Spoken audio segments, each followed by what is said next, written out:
What's going on, everyone? American in Leeds, the American in Leeds YouTube channel, also available on Spotify. Please search at American in Leeds. I'm an audio fan, so I love the audio only uh just platform. I think it's great. Originally started kind of in audio as a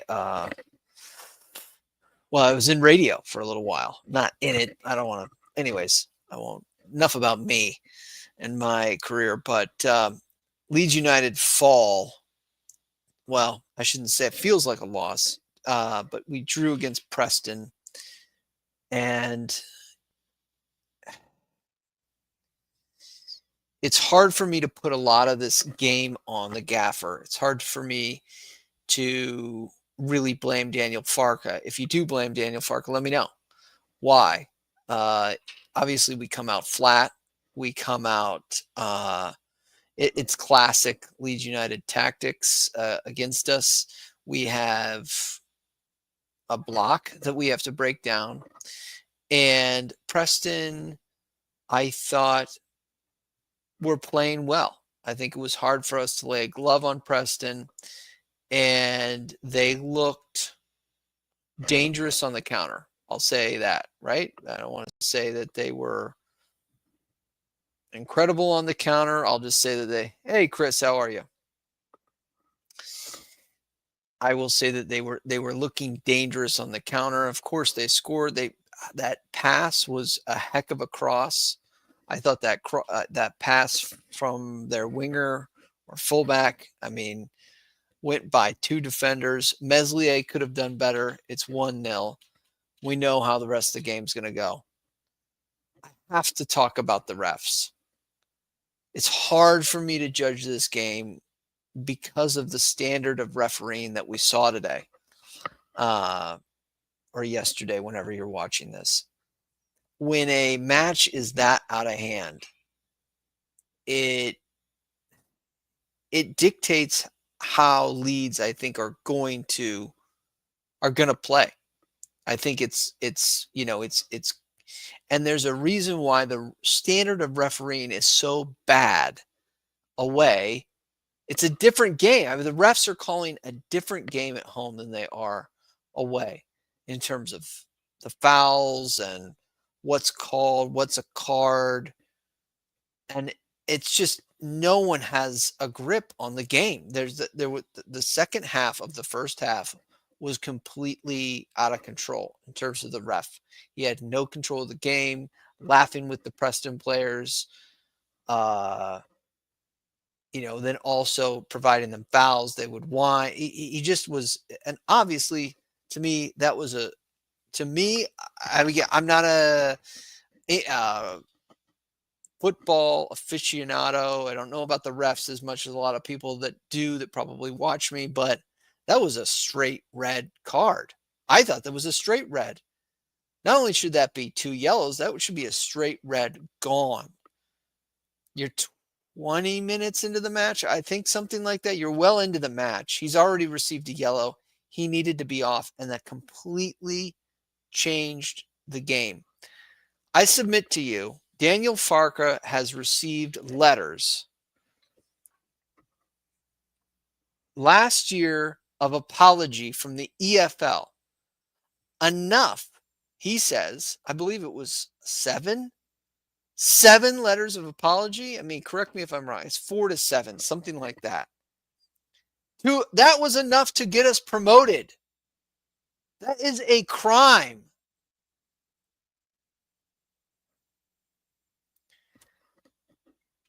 Is it the reason that we drew today? Is the ref the reason that we drew today? No, I can take being down. I'd love to just sit here and rip Daniel Farka and say he got it wrong. But I am starting to see a completely different refereed game every time we're away. Every time. What is the point of watching this game if I can't get a fair and balanced? We're trying to go for promotion, and the margin of error is thin. It's hard to get promoted. And it's harder for us because obviously we're a cup final for every team. But it's just it's hard. The standard of refereeing in this league. It's hard for me to judge Farka on this. It's hard for me to judge Farka now because I can't I can't get a clear analysis because every single away match is different. It's different. It's a completely different sport. Sometimes I'm watching a different sport. It's way more physical, which you're allowed to be. I get all that, but call things evenly. These refs are way too influenced by what ground they're in. So I'm coming to you and venting a little bit that I'm taking it with a little bit of salt, but I'm also going, okay, last year you've issued enough letters of apology to our manager to where our manager is saying we would have been promoted had these decisions gone different with penalties, things all this stuff where we should have gone our way based in retrospect, that they actually have done that. And now I'm seeing similar types of things. I don't think the refereeing has been as bad this season, but there's been a few games where it's been really bad. And it's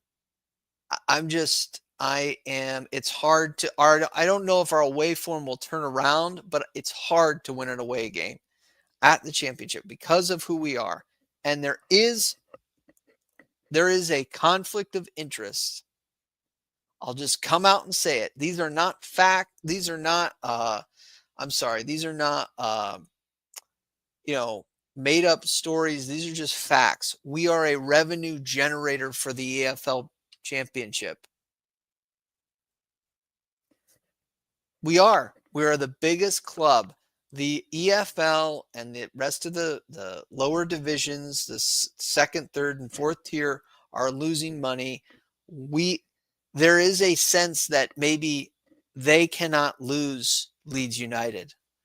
If it's Watford going down, Ipswich, and Southampton, Leeds are a big club. They need another big club to come back down. I'm not being conspiracy theorist. I'm just stating facts. It will be a huge revenue loss for the EFL. However, if the product isn't good, if I'm not watching a match that is fairly refereed, what am I doing? What am I doing? What's the point of being in the league? Well, I'm a fan. I'm from America. I don't know. I don't have it. I love this club. The club chose me. Chose me.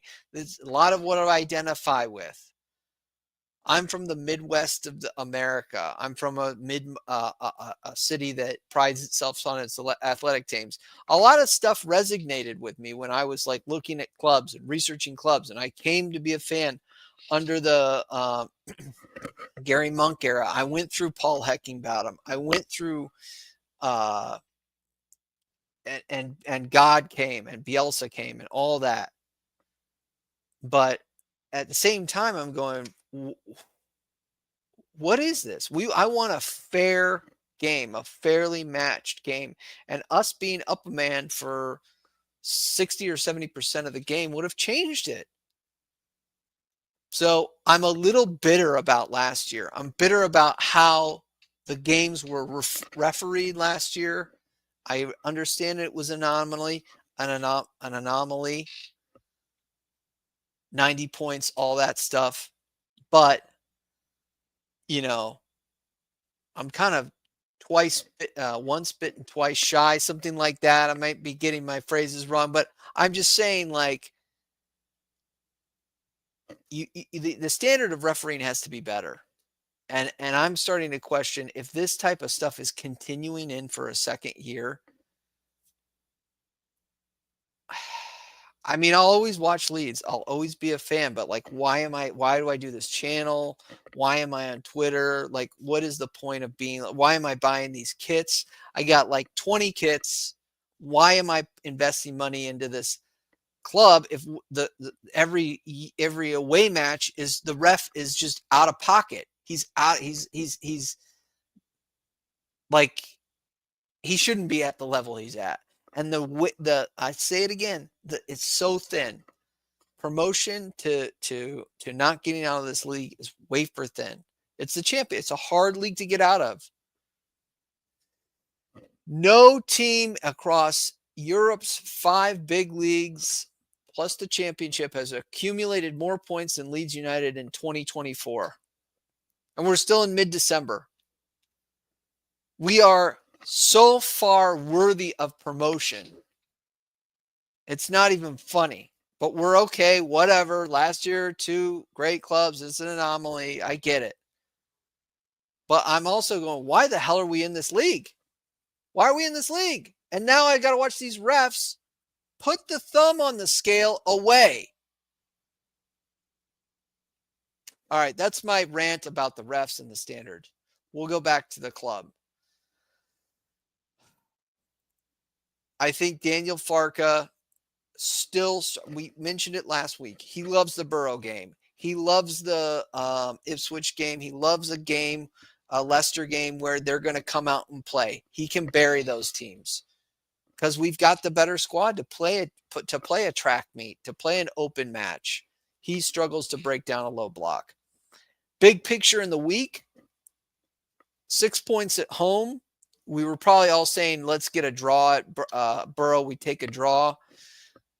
So maybe we're switching the draw against Borough to the Preston game. And you're saying big picture, we're fine. We're second. It's a big week, a fine week, all that stuff. I'm just saying, these are the type of matches, and I say we should be the Man City of the championship. I know Man City's struggling. That analogy isn't perfect right now, but I'm saying we're going for a tip. We need 3 points. It doesn't matter. We should be expecting wins, and we do. And we should be accumulating wins. Doesn't matter where the ground is, where it is being played. So I think Daniel Farke, in a sense, got it wrong. I'm disappointed in conceding the goal. I'm disappointed a little bit in Meslier. I still like James. I think people were saying James was pocketed a bit, but in terms of crosses and creation, I think James was giving us the most out of the front 4. Perot, again, missing. I think Farke puts him in those games where we're going to see a block because he's not as good at putting in some of the yards that Joseph is. I start Joseph next match. And the thing I do like about Farke is that he will rebound from this. I mean, he will have a full week to prepare for the next match, and you will see us, I think, put in a better performance against Oxford, home against Oxford next Saturday. So, and I do think that him being in the Premier League with a decent side is actually going to benefit him. And why do I say that? I say that because I just think he will operate better on a week-to-week kind of schedule where the midweek game is more of a rarity. Let's look a little bit. Let's hear from Daniel Farke a little bit, and then we'll kind of get out of there. But I don't really have too many media hits to talk about, but I'll react a little bit to some of the things he said after the. What can I say? Of course, Ilan would have liked to save it. I think there was a chance. So when you touch it with the hand, and then there is also a chance to save it. Of course, still have to keep in mind it's out of whatever 6 or 7 yards. To be honest, they shouldn't even have been there in this situation. But our whole reaction as a team, so from the front players till then the end was, I think, not perfect in this moment. Yes, like I mentioned, we should have created more chance in the first half. I think our offensive player didn't win enough duels and didn't have enough runnings and behinds. We changed this at halftime, and it was much better, and we put more pressure on them. Yes, had great chances also to score before.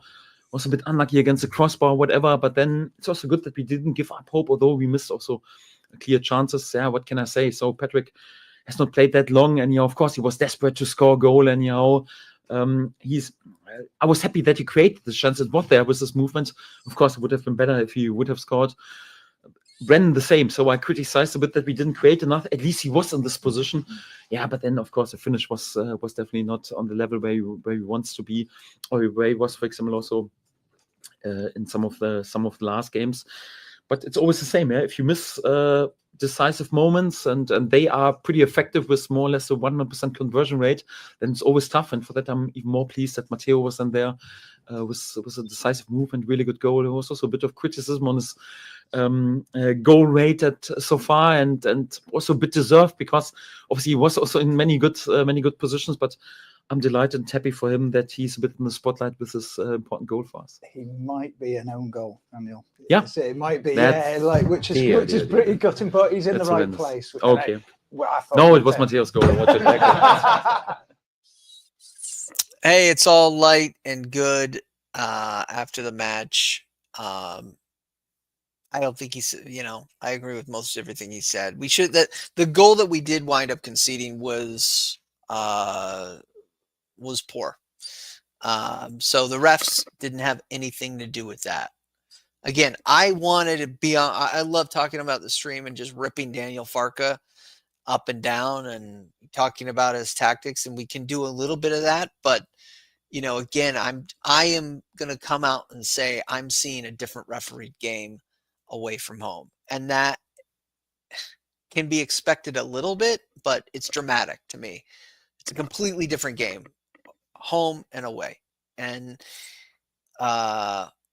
we can be a little bit tougher. We can be a little less cute. We can be less soft, nice, as Lockie says, we're too nice. Yeah, to a degree, but I'm seeing completely different calls. It just matters what shirt you're wearing. It doesn't matter the player, and that's when it's like, come on, what are we doing here? Okay, let's look at the stats, and then we'll just giddy up and you. And here we are. Just at a glance, the stats. Shots, 18 shots by Leeds United, 5 by Preston, only 2 on target by Preston, 4 shots on target by Leeds. Not, I guess, good enough, really. I mean, we need more shots on target to convert that. It's frustrating to only give 1 or 2 shots up a game to 0 to 2 is typically where we're at, and they only need a couple to convert. So anyways, 35% possession, which you would expect, 65 for Leeds. Offsides quite a bit, 5 times. And then obviously, where am I at? Where's corners? Probably missing that somewhere. Corners, 8 corners to Leeds United. I think we're getting better on set pieces, although I'm not super happy with everything. The foul in and around the box, I never expect to go in. Joel Pro smashed one right into the wall today. I just we get a free kick, and I'm just not expecting that to be even test the keeper, which is sad. I don't know who you put on it. Max Vober's been on him, Perot, Rothwell, Aronson, none of those people think that this ball is going anywhere close to the net, or will even ask a question of the keeper. So I don't know what to do there. We really haven't had a set piece taker to, I think, decent standards since Rafinha. Anyways, that is the long and short of it from me. Some people saying Farke out. You've asked the girl to the dance, and you might as well dance with her. That's my feelings. I mean, we could get somebody else, but again, it would take a long time to embed the system. He is picking up his second, he's in the promotion spot. So I just think that that's drastic. You judge next year. I think I told Gier on a stream, I think he's on a short leash. I think like when he gets promoted, he will have a month, and that month will be judged heavily, and they already have a Rolodex of people just like Rads did, unfortunately, which I think Marcelo was unjustly let go. But I think that first, like I said, that first month in the top spot will be heavily judged. So they will be quick to pull the trigger. They can't afford to go back down if by God we go up. That's the EFL. They'll do anything to keep us in the league. I mean, that's sick, though. I mean, the thing about that is then the game's compromised. And I don't know, the EFL and the English Football League has got to figure something out with the Prem to help it out. Because the Prem loves what's happening now and then what happened last year. They like the last three to be pegged. I mean, it's not even December, and let's be honest, and I'm sure all of you pay attention to the Prem, the Premier League. Of my harsh English accent, but so apologies for that. But there's already, I think, a 5-point gap. Where we're at. No. Ipswich won. Did Ipswich win? Shocking. Okay. So actually there's a little bit of a race, but Southampton's pegged to go down. It's mid-December. Southampton are going down. Wolves are probably going down. And there's a fight between Ipswich, Palace, and maybe Leicester. I don't think Everton will go down. Everton will be, they'll draw their way to safety. They have a brand new club, I'm sure, a brand new stadium. So they have 2 out of the 3 teams pegged to go down already. And I think the year that we went down, there was like 5 points between 20th and 15th or 20th and 12th, something crazy like that. But, none of these clubs are the size of Leeds. So the EFL will get Southampton, Wolves, and Ipswich, Crystal Palace, maybe Leicester City. And none of those will make up the match day revenue, the shirt sales, the TV revenue that Leeds provides. That's not a controversy. That's just fact. So that is an automatic, to me, conflict of interest.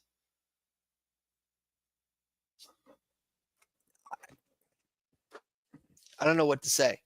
And that pisses me off because I don't know, there's a conflict of interest there. That's all I'm saying. There's a conflict of interest. And when there's a natural conflict of interest, in HR and human resources in a company, if they say that there's a conflict of interest, they get rid of things. You know what I mean? Like, if you were up for promotion and you're, the person promoting you is your spouse, I don't know, things like that, I don't know. If you're going up for promotion and, you're going into, another country and the person that wants you there is a family member, things like that. I don't know. I'm just saying it's a natural conflict of interest. And so I would think that there has to be a way to resolve this. And once I can forgive. Last year, you've issued letters of apology. All this crap, fine, whatever. The refereeing sucks. We get it. It's not good. And other matches too. Twice. What are we doing here? You're telling me I could have gotten promoted last season just based on letters of apology, and now this year we're doing the same thing. I'm not saying a letter of apology is going to be issued or will be issued. I'm just saying that should have been a red card. That's all. To me, it should have been a red card. Off, at least a yellow, and off. And so we'll see. I'm a little bit fired up because of this match. So we'll see what happens, but I'm obviously I'm clocking it, as you are too. March trying to get Leeds. Michael Pollard. Hope you're doing well. Let's see, Steve. I can't read all that. Chris, obviously, thanks for joining me. Smash the like the smash. We'll work on trying to have a more balanced, thought out, maybe panel or something like that soon. Anyways, be well, treat each other well, and a point, big picture is not a bad. It's not a bad point. So I'm swallowing it, but it's a little tough. MOT. Bye, everybody.